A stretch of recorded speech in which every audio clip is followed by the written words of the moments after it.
ഹബീബായ മുഹമ്മദുർ റസൂലുള്ളാഹ് സല്ലല്ലാഹു അലൈഹി വസല്ലമ തങ്ങൾ ആദ്യമായിട്ട് സ്വർഗ്ഗത്തിലേക്ക് ക്ഷണിക്കുന്ന ആളുകൾ ആരെന്നറിയുമോ?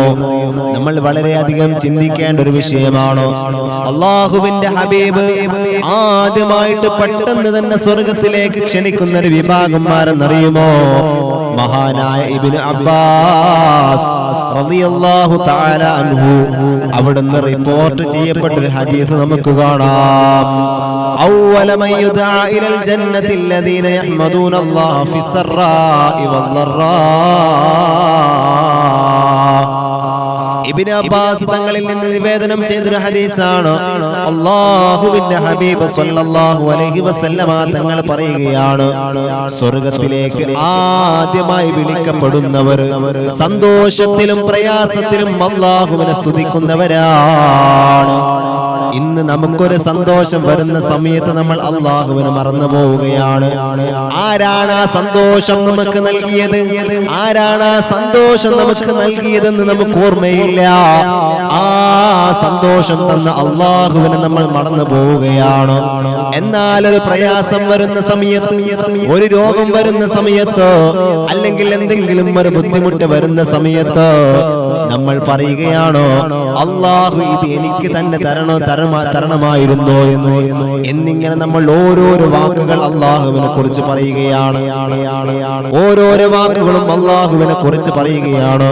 എന്നാൽ അല്ലാഹുവിന്റെ ഹബീബ് സല്ലല്ലാഹു അലൈഹി വസല്ലമ തങ്ങൾ പറയുകയാണോ, ആരെങ്കിലും സന്തോഷത്തിലും പ്രയാസത്തിലും അല്ലാഹുവിനെ സ്തുതിക്കുന്നവരാണെങ്കിൽ അവനിക്ക് വേഗം സ്വർഗ്ഗത്തിൽ കടക്കാമെന്ന് സയ്യിദുനാ മുഹമ്മദുർ റസൂലുള്ളാഹ് സല്ലല്ലാഹു അലൈഹി വസല്ലമ തങ്ങളാണ് പറഞ്ഞത്.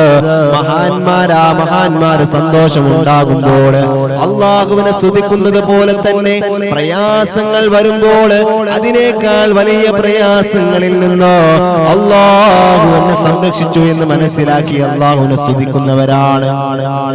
അല്ലാഹു ഒരു പ്രയാസം തരുന്ന സമയത്ത് ഇതിനേക്കാൾ വലിയ പ്രയാസം അല്ലാഹു കണക്കാക്കിയിട്ടുണ്ടാകും. പക്ഷേ ഈ ഒരു ചെറിയൊരു പ്രയാസത്തിൽ നിന്ന് അല്ലാഹു എന്നെ ഒതുക്കി എന്ന് പറഞ്ഞുകൊണ്ട് അല്ലാഹുവിന് ശുക്ർ ചെയ്യുന്നവരാണ് മഹാന്മാർ.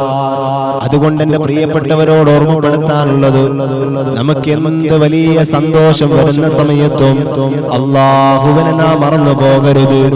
ഇനിയോ ഒരു പ്രയാസങ്ങളോ അല്ലെങ്കിൽ രോഗങ്ങളോ അല്ലെങ്കിൽ എന്തെങ്കിലും ഒരു ബുദ്ധിമുട്ട് വരുന്ന സമയത്ത് അപ്പോഴും നാം അല്ലാഹുവിനെ മറന്നു പോകരുത്.